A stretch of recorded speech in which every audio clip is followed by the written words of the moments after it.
இன்னைக்கு இங்க பெர்ஃபார்ம் பண்ணாங்க, நாளைக்கு நமக்கு தெரியாது எங்க பெர்ஃபார்ம் பண்ணுவாங்க அப்படின்னு. இவங்களை நம்ம டிவியில் கூட பார்க்கலாம், டிஹெச்ஆர்ல ரொம்ப இடம் இருக்கு அவங்க போக வேண்டிய இடம். ஸோ நான் வந்து மனசான நான் வாழ்த்துறேன், வாழ்த்துக்கள் உள்ளதுக்கும். தேங்க்யூ. நான் வந்து இன்டர்வியூ பண்ண போறேன். யா வாங்க. ஸோ நான் பேசிக்கிட்டு இருக்கும்போது வெளியே சொன்னாங்க, இவங்களாம் வந்து எங்க கூட பட்டு விளையாண்டுக்கிட்டு இருந்தாங்க. அப்புறம் சொன்னாங்க பாட்டு செய்யணும் அப்படின்னு, நாங்கள் சப்போர்ட் பண்றோம் அப்படின்னு சொன்னாங்க. ஸோ அவர்கிட்ட கேட்போம் எப்படி இது வந்து உருவாச்சு அப்படின்னு. ஸோ நீங்க எப்படி இது வந்து உங்களுக்கு தோணுச்சு, நம்ம ஆல்பம் நீங்க செய்ய போறீங்க அப்படின்னு நீங்க கொஞ்சம் சொல்லுங்க. நல்ல கேள்வி. ஓகே, ஸோ வந்து நம்ம நிறைய பேர்த்த பார்த்துருப்போம். இப்போ நான் எக்ஸ்பிரஷன் நினச்சிட்டா, இப்போ ஒரு ஃபங்க்ஷன் நம்ம போகிறோம். இப்போ ஒரு பேசாத ஒரு மாலுக்கு போனேன் நான் இடையில. அங்கே வந்து அவங்க டேலண்ட்டை வந்து நிறைய பேரை காமிச்சாங்க. அவங்க ஹிப்ஹாப் செஞ்சாங்க, டான்ஸ் செஞ்சாங்க, நிறைய செஞ்சாங்க.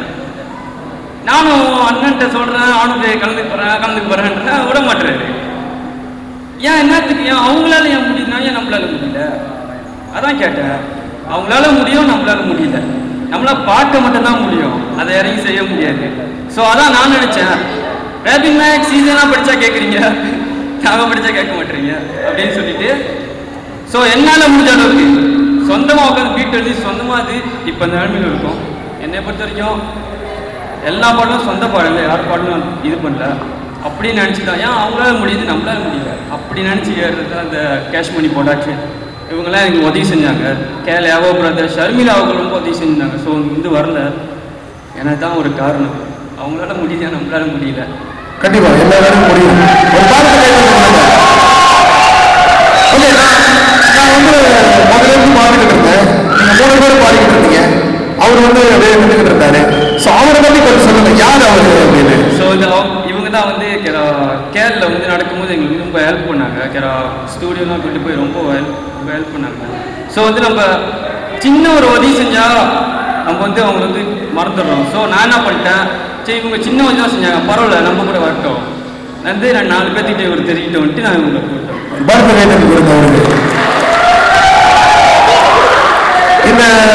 இந்த ஆல்பம் வந்து நீங்க வெளியீடு பண்ணிட்டீங்கன்னா இங்க எப்பதான் பண்ண போறீங்களா?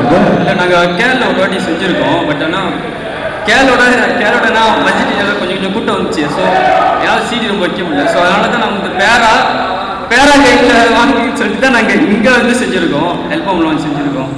அதான் நீங்கள் சப்போர்ட் பண்ணுவீங்க நம்புறேன். அதான் சப்போர்ட் நீங்கள் பண்ணுவீங்கன்னு நினச்சி தான் நாங்கள் இங்கே வந்துருக்கோம். கண்டிப்பா உங்களுக்கு கண்டிப்பா உங்களுக்கு சப்போர்ட் பண்ணுவாங்க. அவங்க கை கட்டி. ஓகே, இவர் யாரு? அவரு தம்பி. அவரை பத்தி கொஞ்சம் சொல்லுங்க. எப்படி உங்களுக்கு காம்பினேஷன், எப்படி உங்களுக்கு ஐடியா தோணுச்சு உங்க 2 பேருக்குள்ள? ஓகே, நான் வந்து எனக்கு தோணுச்சு, நானும் ஃப்ரெண்ட்ஸுங்களை வச்சு நான் செஞ்சேன். ஃபர்ஸ்ட் பாட ஈரமலைன்னு செஞ்சேன். அதனால் நான் ஏன் ரொம்ப பேரை தேடி நம்ம போய்கிட்டு தான் பக்கத்துலேயே இருக்காங்க. சரி நம்மளும் ஒரு சான்ஸ் கொடுத்து பார்த்தோம். அப்போ இவரும் கம்ப்யூட்டர் பண்ணிக்கிட்டு நிறையா பாட்டெலாம் படிச்சிருக்காரு. சரி இவருக்கும் ஒரு சான்ஸ் கொடுத்தேன், அவருக்கும் சான்ஸ் கொடுத்தேன், அவங்களுக்கும் சான்ஸ் கொடுத்தேன். அதே மாதிரி தான் இவருக்கும் கொடுத்தேன். அவருக்கு ஒரு பாட்டு படிச்சுக்கானா இப்போ செஞ்சுக்கிட்டு இருக்காரு. ஒரு பாட்டு ஏவோ கூட செஞ்சுக்கிட்டு ஒரு பாட்டை செஞ்சுக்கிட்டு இருக்காரு.